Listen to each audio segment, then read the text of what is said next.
Assalamualaikum warahmatullahi wabarakatuh. Alhamdulillah, salatu wassalamu ala Rasulillah wa ala alihi washabihi wa man tabi'ahum bi ihsanin ila yaumiddin. Amma ba'du. Santri kami atau anak-anak kami kelas 9 SMP Islam Terpadu Putra Mataram, Pondok Pesantren Abu Hurairah Mataram yang senantiasa dirahmati oleh Allah Subhanahu wa taala. Alhamdulillah, kita bersyukur kepada Allah. Tidak terasa antum semua sekarang sudah duduk pada jenjang kelas yang lebih tinggi, yaitu kelas 9 SMP. Semoga di tahun ajaran baru ini dan di kelas yang baru ini kita semua senantiasa dijadikan oleh Allah Subhanahu wa taala sebagai anak-anak yang akan menghantarkan orang tuanya ke dalam surga Allah Subhanahu wa taala. Langsung saja anak-anak sekalian, yang pertama yang akan kita bahas atau yang akan Ustaz coba jelaskan kepada antum semua, materi tentang sistem reproduksi pada manusia. Mungkin materi ini sering kita dengar, cuman perlu kita ulang kembali dan kita bahas karena pada jenjang kelas 9 bab 1 materinya adalah tentang sistem reproduksi pada makhluk hidup. Pokok bahasan pertama yang kita bahas adalah tentang pembelahan sel. Tapi sebelum masuk kepada sistem reproduksi dan pembelahan sel, kita terlebih dahulu atau Ustaz akan menjelaskan terlebih dahulu kepada antum tentang tujuan pembelajaran. Tujuan pembelajaran yang kita capai pada pembelajaran kali ini.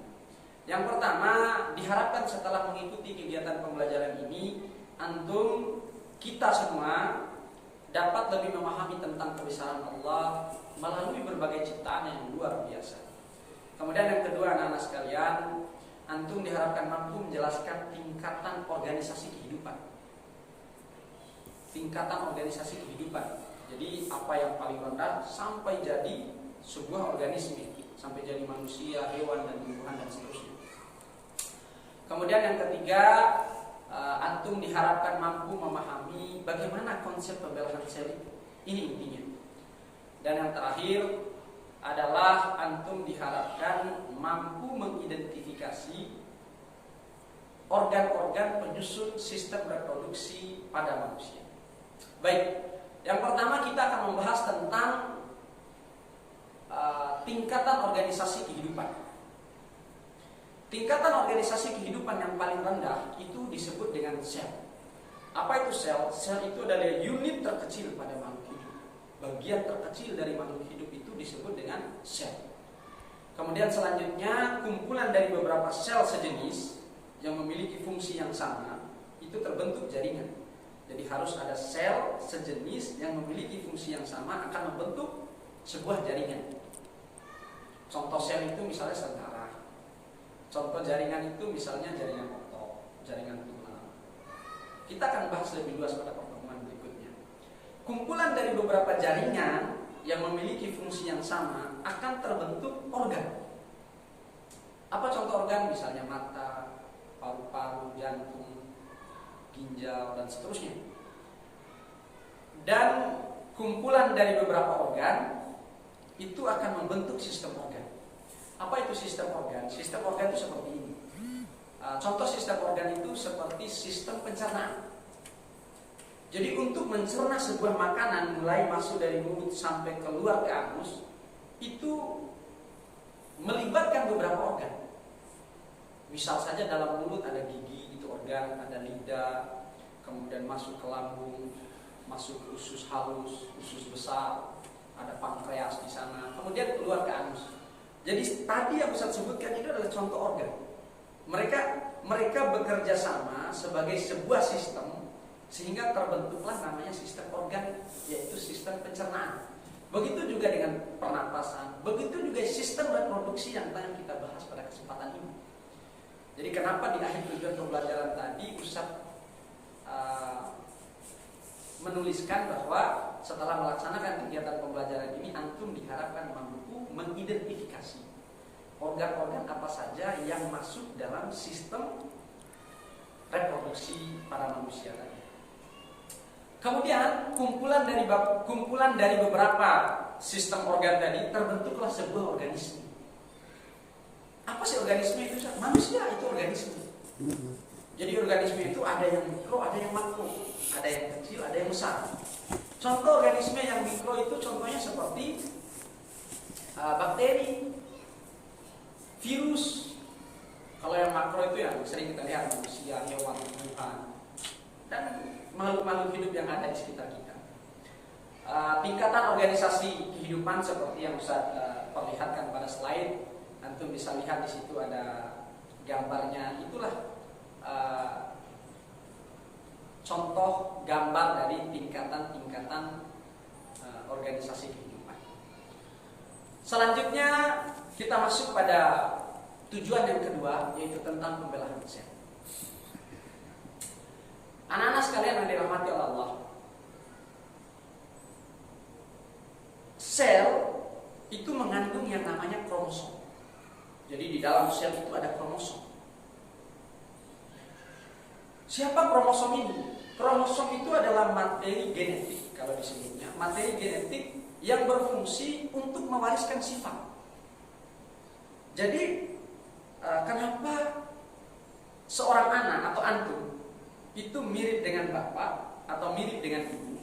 Itu karena ada genetik, ada kromosom, ada gen yang datang dari bapak dan ibu kita yang diturunkan kepada kita.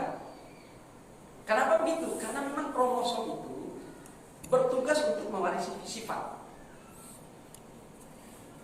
Jumlah sel pada tubuh manusia, pada tubuh kita, ya, setelah menjadi manusia yang lengkap gitu, bukan di dalam perut ibu, itu ada sekitar 200 triliun sel penyusun tubuh kita, sangat banyak.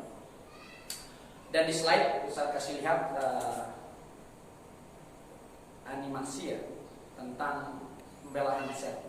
Bagaimana sel itu membelah dari bulatan satu, itu contoh, kemudian membelah menjadi 2 dan seterusnya. Selanjutnya, apa tujuan pembelahan sel? Jadi tujuan pembelahan sel itu Ustaz bagi dalam pertemuan ini ada pada uniseluler, terdiri dari satu sel tunggal. Contohnya seperti bakteri. Bakteri itu tubuhnya hanya tersusun oleh satu sel. Apa tujuan pembelahan sel pada mereka? Nah, kalau pada organisme, kalau pada bakteri, tujuan dari pembelahan sel itu untuk reproduksi, untuk menambah spesies. Jadi mikroorganisme semacam bakteri ketika dia satu sel itu satu makhluk hidup. Ketika dia membelah menjadi 2, itu dia sedang bereproduksi membentuk makhluk hidup baru. Makanya bakteri itu sangat banyak di permukaan bumi karena cukup sekali membelah sudah terbentuk makhluk hidup atau spesies jenis baru atau organisme baru. Kemudian pada organisme multiseluler, tujuan pembelahan selnya ada 3. Yang pertama untuk pertumbuhan. Seperti antum, dulu tuh kecil. Ya, kemarin kelas 8, kemarinnya lagi kelas 7, sekarang sudah kelas 9, tambah besar. Kenapa bisa tambah besar? Karena terjadi pembelahan sel. Sehingga antum bertumbuh. Kemudian yang kedua itu untuk perbaikan. Apa contohnya? Misalnya luka, terjadi luka, robek, kita punya jari misalnya atau kulit. Setelah seminggu robekan itu atau luka itu sembuh. Siapa yang menyembuhkan? Akibat terjadi pembelahan sel itu tadi. Sel yang rusak tadi dibuang, terbentuklah sel baru dari hasil pembelahan itu. Kemudian untuk reproduksi tentunya. Jadi untuk reproduksi agar bertambah spesies dirinya. Jadi itu 3 tujuan dari pembelahan sel. Kenapa pada makhluk hidup harus terjadi pembelahan sel? Selanjutnya anak-anak sekalian, ada 2 jenis pembelahan sel. Ini poinnya. Ada 2 jenis pembelahan sel. Seperti yang saya perlihatkan di slide. 2 jenis pembelahan sel itu ada namanya mitosis dan ada namanya meiosis. Ini yang paham. Ada mitosis, ada meiosis. Apa mitosis? Di situ kita bisa lihat bahwa meiosis itu adalah pembelahan sel yang akan menghasilkan kromosom. Apa kromosom tadi? Kromosom itu adalah materi genetik yang akan membawa sifat dari induk kepada anak itu. Jadi mitosis adalah pembelahan sel yang akan menghasilkan kromosom identik dengan induknya. Jadi kromosom yang dihasilkan dalam pembelahan mitosis itu adalah identik dengan induknya. Dan dia terjadi pada sel tubuh. terjadi pada sel tubuh. Ada 4 fase pada mitosis yang perlu kita ketahui, nanti akan bisa jelaskan ulang, yaitu ada profase, metafase, anafase, dan telofase. Kemudian meiosis. Meiosis itu adalah pembelahan sel yang akan menghasilkan kromosom yang setengahnya identik dengan induknya. Dan ini terjadi pada sel gamet atau sel kelamin. Kalau yang pada mitosis itu terjadi pada sel tubuh atau sel-sel somatik. Kalau pada meiosis itu salah satu perbedaannya terjadi pada sel gamet atau pada sel kelamin. Meiosis ada 4 fase. Fasenya sama, ada fase profase, metafase, profase 1, metafase 1, anafase 1, dan telofase 1. Kemudian masuk lagi pada profase 2, metafase 2, anafase 2, dan telofase 2. Selanjutnya pada slide terdapat beberapa perbedaan antara mitosis dan meiosis. Ada beberapa perbedaan, paling tidak ada 5 perbedaan di situ. Yang pertama, kalau mitosis itu terjadi pada sel-sel somatik. Apa itu sel-sel somatik? Sel-sel pada tubuh, penyusun organ tubuh ini. Nah, kalau pada meiosis terjadi pada sel gamet. Apa itu sel gamet? Sel kelamin. Jadi sel telur dan sel sperma itu termasuk pada sel gamet. Kemudian yang kedua, jumlah sel anak pada mitosis itu hanya ada 2 seperti pada gambar itu.